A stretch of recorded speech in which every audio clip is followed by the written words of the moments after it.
Hello there, Star Wars toy fans. This is Jim. Thanks again for taking the time to stop by my channel.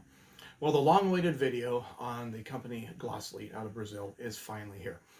After months of research, compiling resources from various sites on the internet, including videos done in Spanish, I think I finally have the history here. And I will put it as succinctly as possible for those of you on the internet.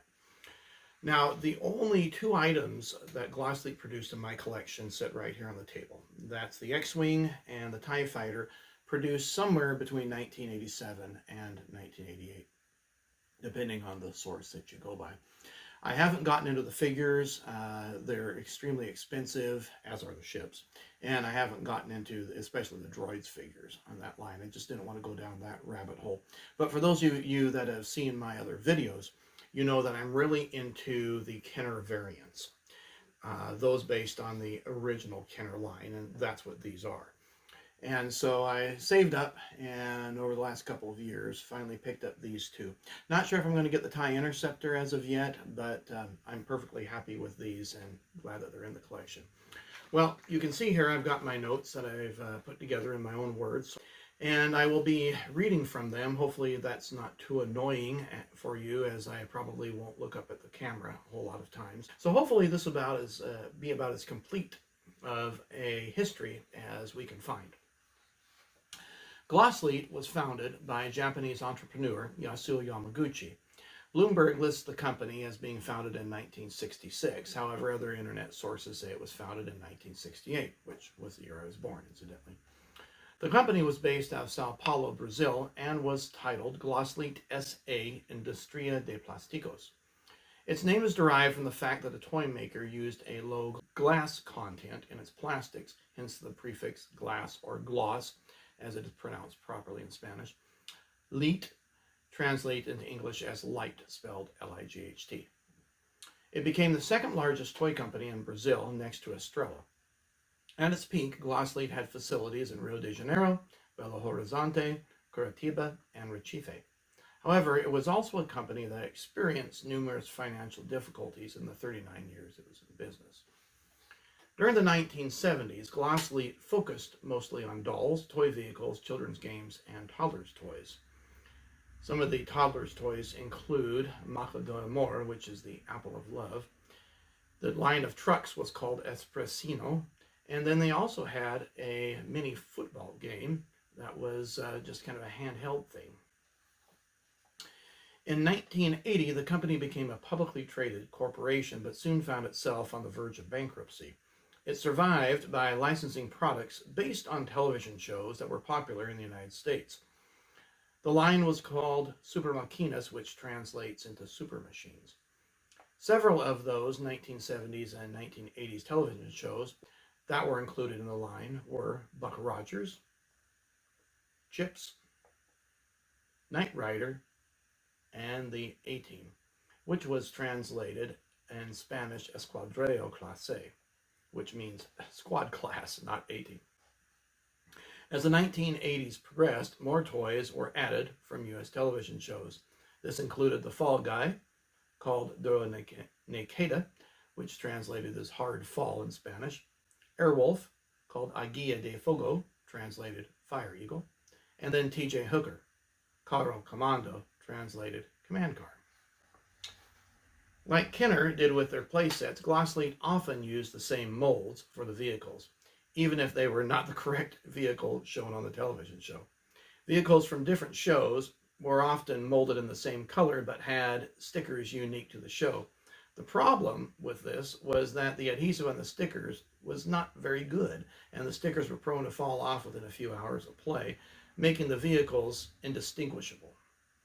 You can find action figures, vehicles, and accessories on eBay and Mercari. However, they are quite rare and sell for hundreds of dollars. Of particular interest is the Knight Rider set released in 1982. What distinguishes it from the other series in the Super Makinas line is that it had Portuguese titles instead of Spanish. Collectors of the Black Hole series will recognize the Michael Knight's body was recycled from the Mego Black Hole Durant figure. The kit car is actually a Porsche mold and doesn't resemble KITT at all.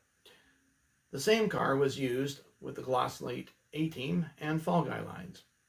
The kit car alone can sell for upwards of $500. Along with the kit car, other vehicles include the helicopter, the Jeep, semi-truck, and a motorcycle set that included a unique Michael Knight figure. Incidentally, Glasslite is the only company to produce a Knight Rider figure in 3 3/4 inch scale. In the mid-1980s, Glasslite began to see a considerable amount of the toy market share absorbed by its competition, Estrella. Estrella, also from Sao Paulo, was founded in 1937, and during the 1980s, literally took over the toy market by selling popular series such as He-Man, Barbie, and Transformers, as well as the Kenner DC Superheroes line. Glasslite secured licenses from 3 lines that saved them from bankruptcy. These lines include LGN license of Thundercats in 1985, Rambo in 1987, and then what you guys are looking forward to, the Kenner partnership to produce Star Wars toys in 1987 and 88. He-Man, produced by Mattel, was very popular in the United States. Glasslite countered in 1985 by getting the Thundercats license from U.S. toy company LGN. Glasslite manufactured the Thundercats line themselves instead of repackaging the toys made in the United States, which has led to several variations and becomes very desirable amongst collectors of that line. One variation are the torsos. Instead of being glued or sonically welded, they are screwed together. Glasslite also differentiated the evil Thundercats from the good Thundercats by using blister cards for the bad guys and boxes for the good guys. Imagine if Kenner had done that with the Star Wars line. It would have been rather interesting. As many in my fan base are aware, Kenner has released licenses all over the world to produce Star Wars toys. In North America, there is Kenner of Canada, as well as the United States, and Lily Lady of Mexico. In Europe, Polotoy was the main leader, which is located in Great Britain, followed by Meccano of France, Harbert of Italy, Clipper of the Netherlands, GMI of Germany, and PBP of Spain. In the Pacific, there was Toltoys of Australia and Poppy in Japan. South America was largely untapped, and a few companies were making bootlegs. Model Trim was one such company. Trim spelled T-R-E-M. Model Trim, known for making model train parts, made a total of about 34 figures, mostly made of lead, and marketed under the title of Aventura na Galaxia. Glasslite acquired the license from Kenner in 1987, and knowing that they had competition, threatened Model Trim with legal action if the company didn't stop production. Model Trim shifted gears by altering the figures just enough to avoid further legal action. Kenner was known to have extensive contact with Glasslite in the development and production stages, sending Glasslite's reference material as well as production toys to get the molds made from. The following year, Glasslite released 2 separate lines of Star Wars figures and ships, O Poder de Forca, which means Power of the Force, and Star Wars Droids. The Power of the Force line consisted only of 8 figures, most of whom were from the 1978 Kenner release. The figure card backs are extremely colorful, with nameplates that included the character name and a description, as well as a unique reference number. So number 5161.15 is C-3PO, Spanish, con perna e brazos de montave, which means with detachable arms and legs. Hopefully I didn't butcher the Spanish too badly. 5162.15 is R2-D2, Compañero de C-3PO, companion of C-3PO. 5163.15 is Luke Skywalker, O Caballero Jedi, the Jedi Knight. Now, what's interesting is they call it the Jedi Knight, but he's actually in the farm boy attire. 5164.15 is Princess Leia, Líder de Rebelio, leader of the rebellion. 5165.15 is Chewbacca, Copilito de Solo, co-pilot of Solo. Not Chewbacca, but just the co-pilot. 5166.15, Han Solo, Mercenario Estrella, space mercenary. He doesn't get a name either. 5167.15 was left blank. We don't know if that was a figure to be released or if they just skipped a number. 5168.15 is Darth Vader. Espada de Forca, Cresce en sua mano. I'm sure I butchered that.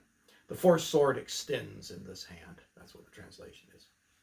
And 5169.15, Guerrero Imperial, Imperial Warrior, Soldado de Elite do Imperio, the elite soldier of the Empire, which happens to be a Hoth stormtrooper. Also released in this line were 3 ships from the Kenner line. The battle-damaged X-Wing called Caca Estavar ASAX, the TIE Fighter Nave Imperial, and the TIE Interceptor Nave Interceptorio. The boxes are equally colorful and quite rare to find. If you like variations, these ships are a must-have in your collection. Both Imperial ships are molded in a metallic gray plastic and do not have stickers on the wings. Instead, there are colorful red and yellow stickers which adorn the cockpit. The X-Wing is molded in a light gray and has a tab unique to this mold only to open up the battery compartment, which happens to be right here. I love this, incidentally.